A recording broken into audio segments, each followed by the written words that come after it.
So, magandang hapon sa atin guys. Meron tayong subukan natin ang ating biniling A7 Pro. Ito po siya, nag-charge. Charge siya. Subukan natin mamayang gabi. Punta tayo ng dagat. Ito ang first dive ni CMX Vlog in underwater. Stay tuned. A few moments later. Ito nga guys, nandito na po tayo sa kailaliman ng tubig dagat. Kung nakikita natin ang A7 Pro ay okay naman siya, malinaw, pero first time ko hindi magandang pagkaka-setup. Kaya sa susunod gaganda natin ang setup. At least nakikita na natin ang medyo disadvantage. At ang dagat nga pala dyan ng gabing yan ay medyo malabo. Dalawa kami ng pinsan ko dyan, si JR. At saka ang isang disadvantage din ng A7 Pro ay ang battery mabilis malubat. Kaya bibili tayo ng panibagong battery. So stay watching lang po. Kaya enjoy watching guys. Yan po ang first kill, first blood. A few moments later. Tara guys, samahan nyo ako sa ilalim ng dagat para ma-experience din natin paano ang kumuha ng anggulo para at least first time meron tayong idea sa susunod. Yun, yan ang pangalawang huli natin guys. Tawag namin dito sa Ilocano yun, ibibiran. Sa tilibibiran, naimas nga ituno, kung ipaksiw, nagimasen.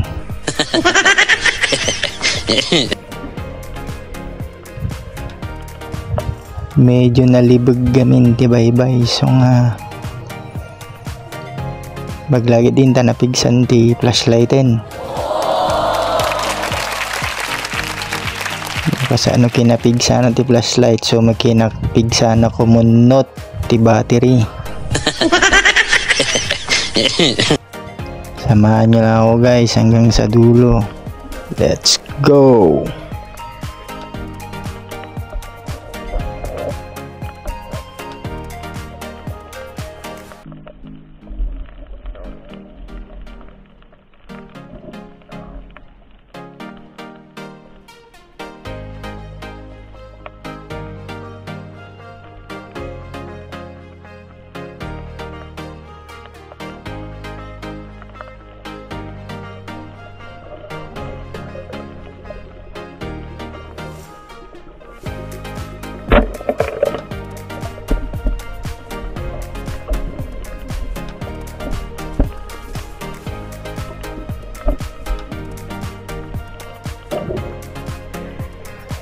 Ito ang tawag namin dito sa amin ay malaga. Malaga ang bato. Tatinaimas, malaga, bato, paksiw.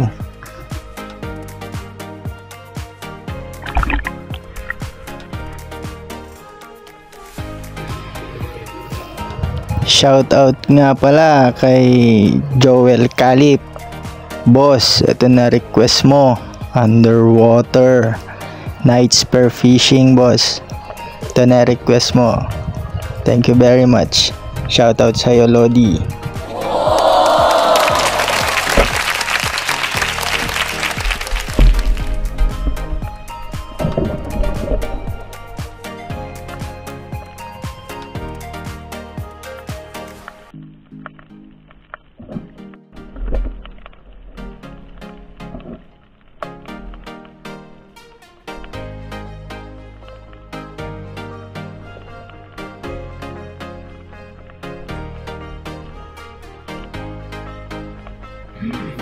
Maganda sana ito. Okay na eh. Nakukuha na natin, kaya lang talaga ang problema dito yung battery guys. Kailangan natin magpalit ng battery, yung medyo class A lang siya. Kasi ito umaabot lang siya ng 1.5 hour pag underwater. Pero pag sa camera helmet, sa pag-rides ko pang biyahe, maabot siya ng 2 hours. Parang meron akong hindi maintindihan guys, kaya maganda na rin na bumili lang tayong bagong battery para wala nang reason. So stay tuned lang po. Wow, malaga bato manin, nagimasen, pangpaksiw manin, nalawa mang kayangan, di pala de. Pwede nga.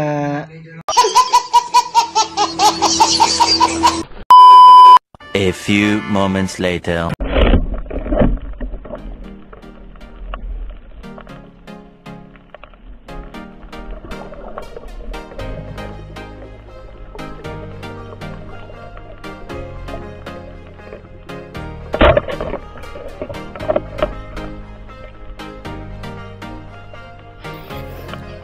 Dito na part guys na hindi ko namalayan na namatay na pala ang GoPro. Kaya syempre ang GoPro natin nakababad na nakasindihan para kwan. Kaya yung nilalagay ko yung isda sa kwan, bigla na lang namatay. Pero okay naman guys, kahit papano marami-rami rin tayong nakuha dyan. Siguro nasa mga 5 kilo mahigit din ang nakuha natin. Kaya salamat na rin kay Lord, kahit papano may pang ulam tayo. So ito mga nakuha ko guys, at tignan nyo na lang ang mga nakuha ko. At salamat na rin po at sinamahan nyo ako sa kailaliman ng dagat. Kaya maraming salamat po. At hanggang dito na lang din po ang ating video. Maraming salamat po. Yan po. Dami niyan. Maraming salamat po ulit sa mga walang sawang nanonood kahit ganyan lang ang vlog natin.